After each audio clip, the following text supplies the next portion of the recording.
So I want to thank Alex with Just Be Blessed for allowing me to be on Just Be Blessed and share my testimony.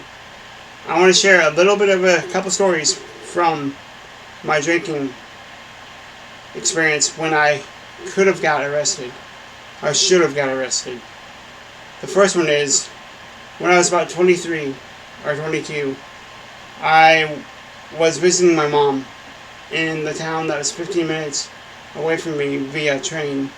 And so I went to visit her till about 12 noon.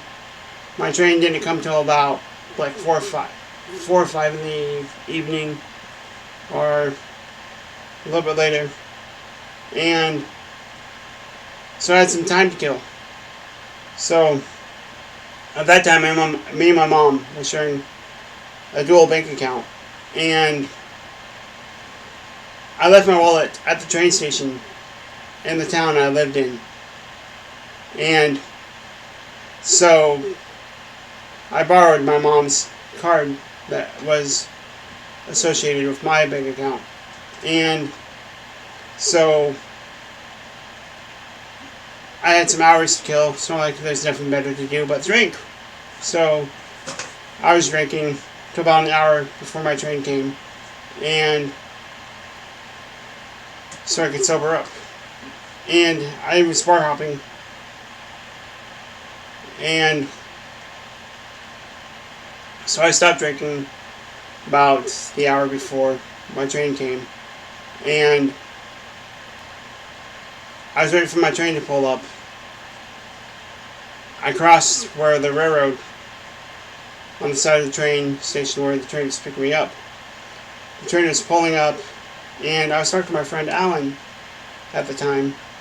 So I'm like, "Bye, Alan," but I shouted it, and the train conductor could hear me, and he asked if I was drinking. So that night I told him, I was like, "No." I got back to the train station. I hear my name over the intercom, thinking I was in trouble. But lo and behold, I left my wallet at that train station, and they were giving me my wallet back. So I went home, dropped off what I had to drop off, then went back out and went drinking. And was drinking at one of my favorite bars till the close of the bar. And another time is I went to that same town for a festival, and the teacher that her and I did not get together very well when I was in high school. I just so happened to run into one of my favorite teachers, and I'm like, well, I'm going to get a couple drinks just to start off the day. And on my way out, I hear my favorite teacher say to the teacher I didn't like that much, or didn't agree with that much, "Hey, I saw Noelis, blah blah blah." I'm like, she has her students with her, so she can't come into the bar. I walked right back into the bar and started drinking more. That day, if I would have gotten in a fight because of some family issues, I probably would have been arrested. And then one more experience I remember is me, one New Year's night. I was drinking, partying, and whatnot, and I went from this one bar that didn't have any food to another bar that had food. And so I got some food from that one bar, went back over to the other bar, went in and used the restroom, threw up, and I told the bartender, "Hey, someone threw up in here." And then tried to get more beer, but they wouldn't serve me.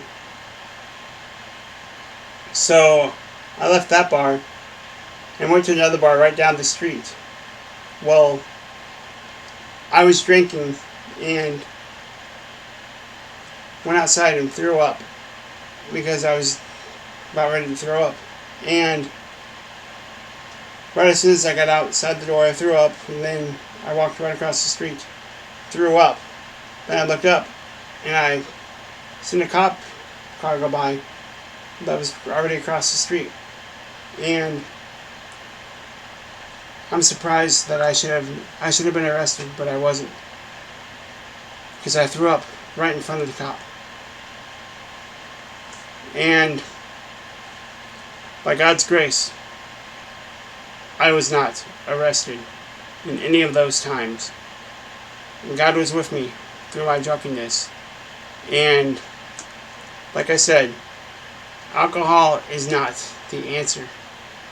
When you're going through rough times, bend on your knees and pray. And kneel and ask for forgiveness and ask for the Holy Spirit to be with you. Everyone have a blessed Sabbath, and I'll talk to you guys later. Bye.